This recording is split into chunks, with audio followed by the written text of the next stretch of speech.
嗱，點解有啲人揸車成日出意外㗎啦？嗱，點解有啲人又偏偏日日又好安全喎？可能係呢4件事，你冇留意到。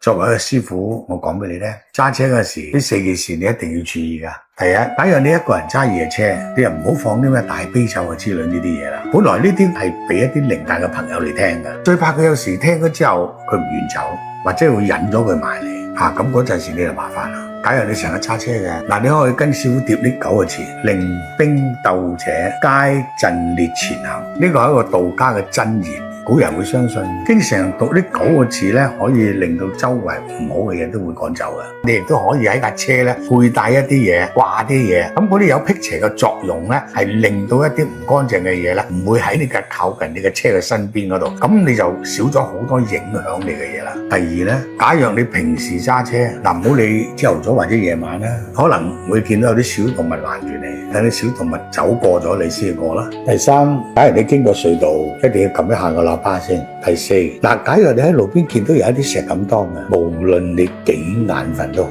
一定要打起12分精神，認認真真將條路開好咁樣去。嗱，通常石敢當咧係地方有意外嘅，咁咧高僧咧就喺度念經，其實係諗住佢哋喺嗰度發生事嘅死者嘅，希望佢走嘅。咁啊，但係有時佢哋唔會走喎，踎咗喺個地方度喎。咁日子耐嘅時候聚埋咧，咁佢就可能有第2單嘅意外、第3單嘅意外啦。咁所以咧，通常嚟講，你見到石敢當嘅都已經講咗俾佢聽，呢度有嚴重嘅意外啦。咁你自己小心啲揸車嚟過咧，咁對你自己都穩陣喎。你成日身邊有揸車嘅朋友，咁你記得將呢啲情況講俾佢聽，轉達下俾佢知道啦。